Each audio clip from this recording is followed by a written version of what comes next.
Hello guys, you're most welcome back to the channel and back to yet another video.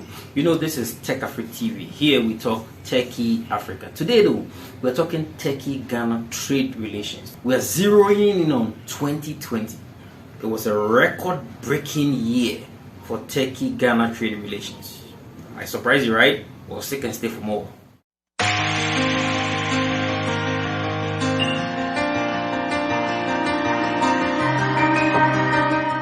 Alright, so we all know what happened in 2020, right? That terrible year, where we had the pandemic and everything. Now, everybody knows what happened to global trade. Well, we couldn't do anything. Most of us were stuck at our homes, we couldn't trade, we couldn't work. Well, it might surprise you to know that all of that notwithstanding, in 2020, Ghana Techie bilateral trade between Ghana and Turkey was at its highest at any point during the lifetime where we've been working together or we've been trading amongst ourselves as two countries. The volume of bilateral trade in 2020 soared 62%. Now that has never happened at any time since Ghana and Turkey started trading amongst ourselves.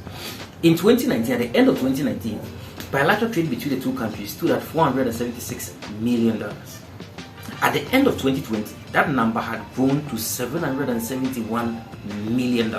We had never hit that kind of number before. In fact, over the last decade, naturally there's been an upscale of trade. We've been growing systematically, so that's been very positive.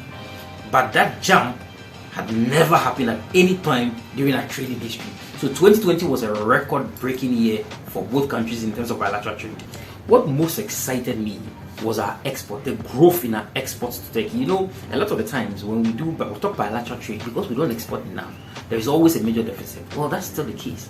Yet in 2020, the growth in our export really was exciting. In fact, we experienced a 188% growth over 2019 figures. In 2019, at the end of 2019, we were doing around $102 million. At the end of 2020, we were doing $294 million. That is a 188% growth in exports. So that was really exciting. Well, Turkish exports also experienced similar growth because it had grown. At the end of 2019, they were doing around $370 million thereabout.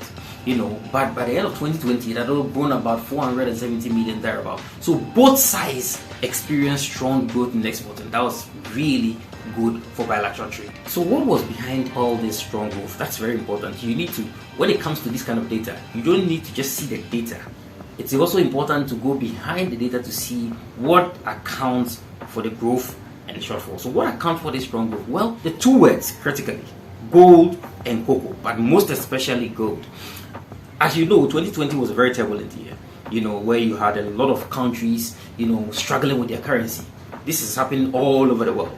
So what happened was that when you have those kind of situations, a lot of investors then want to move their money to hard assets. And so we had a surge in export of gold, and that really increased our export data. So we had a surge in export of gold in 2020 because a lot of Turkish investors, just like in all other parts of the world, wanted to pile their money in safe assets, and always gold is seen as a safe asset. So if you look at our data, the surge was heavily dependent on gold and also cocoa, but gold was a critical factor. Some other NTEs, non-traditional exports, were doing also very well. We're talking soybeans, we're talking scrap metal, and other things that we are also exporting. Now, the critical thing, the real reason why this video is important is that the whole focus of my company is to get African governments, especially Ghanaian governments, to understand that in these difficult times, in these critically globally unstable times, it is important that we don't put our eggs in one basket. Over the last several years of our independence and our economic development, we've focused a lot on the West, which is well and good because we've always had good relations with them. It's always important to create good relations with them. But the whole focus of my campaign is to also point out that as things change and as the geopolitical situation changes, as global economies change, as policies change in the West and all other places, it is important for us to have a lot of our different allies, a lot of economic allies. Everything points out that Turkish economy, which is very export driven, which is also very manufacturing driven, they need a lot of things. If you're a manufacturing economy, you need to buy a lot of things to be able to manufacture the things that you need. And so there is a lot of opportunity there, especially for our non-traditional exports.